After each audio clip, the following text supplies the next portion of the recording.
The official. They came to court to honor a fallen friend, to see his accused killer, and to urge you to help save lives. Good evening. An alleged drunk driver in court today on charges that she killed a worker in a cone zone. The victim's family is now trying to get the word out that drivers need to slow down in construction areas.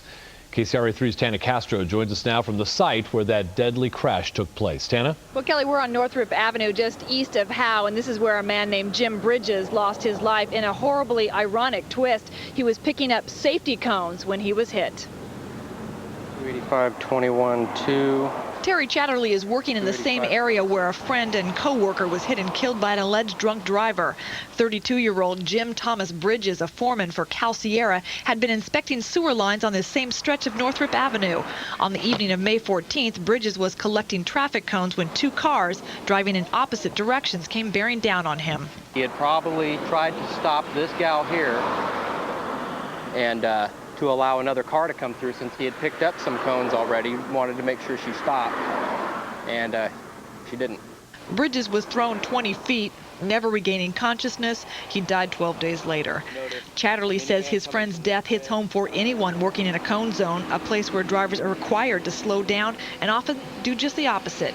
We had just turned on our camera when this happened. I think that's wrong. Look at this. Here we go. 30-mile-an-hour road. They just fly by you. Cone zone workers say they've been pelted with eggs and beer bottles, and even worse. People love to see you on the side of the road, do the little swerve thing to kind of scare you. You'll see people deliberately drive right up to the cone and hit the cone and knock them out of the way. Classic example.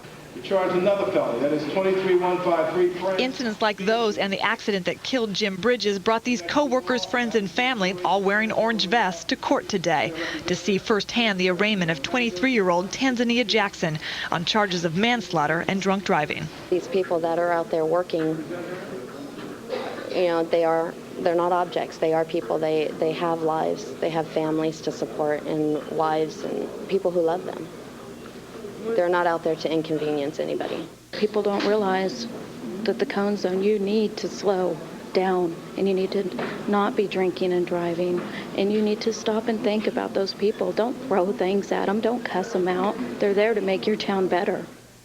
Now, Tanzania Jackson is being charged with vehicular manslaughter, speeding, and drunk driving. We tried to talk with Ms. Jackson and her attorney. Both declined our request for an interview. Reporting live along Northrop Avenue, I'm Tana Castro. Kelly, back to you. Tana, anyone who's had their car break down on a busy street or on a freeway knows how nerve-wracking it can be to stand there for even 20 minutes, let alone 8 hours like these workers. Right, and very dangerous, too. Sure is, Tana. Thank you very much. This was one of your stories, by the way. If you've got a news tip for us, call 916-444-7316, or you can log on to our website at thekcrachannel.com.